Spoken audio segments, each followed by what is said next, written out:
ಅಣ್ಣ ಹಾಂ ನಮಸ್ಕಾರ. ನಮ್ಮ ಅಂಗಡಿ ಬಗ್ಗೆ ಏನು ಹೇಳ್ತೀರಾ ಅಣ್ಣ? ಕೆ ಬಿ ಸ್ಟೋರ್ ಪೂಜಾ ಸಾಮಗ್ರಿಗಳು ಏನು ಬೇಕು ಅಂದರೂ ಹೋಲ್ಸೇಲಲ್ಲಿ ಭಾಳ ಕಡಿಮೆ ರೇಟಲ್ಲಿ ಇಲ್ಲಿ ಸಿಗುತ್ತೆ. ಇಲ್ಲೇ ಅವಿನಿ ರೋಡ್ ಎಂಟ್ರ್ ಆಗಿದ ತಕ್ಷಣವೇ ಲೆಫ್ಟ್ ಸೈಡು ಅಂಗಡಿ ಇದೆ. ಪ್ರತಿಯೊಬ್ಬರು ಬಂದು ಇಲ್ಲಿ ಏನು ಬೇಕಾದ್ರೂ ತಗೊಳ್ಳಿ, ತುಂಬ ಕಮ್ಮಿ ರೇಟಲ್ಲಿ ಹಾಕ್ಕೊಡ್ತಾರೆ. ಓಕೆ, ತುಂಬ ನೀವು ಬಂದಿದ್ದಾರಲ್ಲ, ತುಂಬ ಥ್ಯಾಂಕ್ಸ್ ಅಣ್ಣ. ಓಕೆ, ಥ್ಯಾಂಕ್ ನೀವು ಒಳ್ಳೆ ಆ್ಯಕ್ಟರ್ಸ್. ನಾವು ಎಲ್ಲ ನಿಮ್ಮದು ಮೂವಿ ಎಲ್ಲ ನೋಡಿದ್ದೀನಿ. Okay, thank you. ಓಕೆ, ತುಂಬ ಥ್ಯಾಂಕ್ ಯು ಸರ್. ಓಕೆ, ನಮಸ್ಕಾರ ಅಣ್ಣ. ಹಾಂ ನಮಸ್ಕಾರ. ನಮ್ಮ ಅಂಗಡಿ ಬಗ್ಗೆ ಏನು ಹೇಳ್ತೀರಾ ಅಣ್ಣ? ಕೆ ಬಿ ಸ್ಟೋರ್ ಪೂಜಾ ಸಾಮಗ್ರಿಗಳು ಏನು ಬೇಕು ಅಂದರೂ ಹೋಲ್ಸೇಲಲ್ಲಿ ಭಾಳ ಕಡಿಮೆ ರೇಟಲ್ಲಿ ಇಲ್ಲಿ ಸಿಗುತ್ತೆ.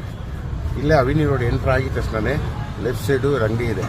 ಪ್ರತಿಯೊಬ್ಬರು ಬಂದು ಇಲ್ಲಿ ಏನು ಬೇಕಾದ್ರೂ ತಗೊಳ್ಳಿ, ತುಂಬ ಕಮ್ಮಿ ರೇಟಲ್ಲಿ ಹಾಕ್ಕೊಡ್ತಾರೆ. ಓಕೆ, ತುಂಬ ನೀವು ಬಂದಿದ್ದಾರಲ್ಲ, ತುಂಬ ಥ್ಯಾಂಕ್ಸ್ ಅಣ್ಣ. ಓಕೆ, ಥ್ಯಾಂಕ್ ನೀವು ಯು. ಒಳ್ಳೆ ಆ್ಯಕ್ಟರ್ಸ್. ನಾವು ಎಲ್ಲ ನಿಮ್ಮದು ಮೂವಿ ಎಲ್ಲ ನೋಡಿದ್ದೀನಿ. Okay, thank you. ಓಕೆ, ತುಂಬ ಥ್ಯಾಂಕ್ ಯು ಸರ್. ಓಕೆ, ನಮಸ್ಕಾರ.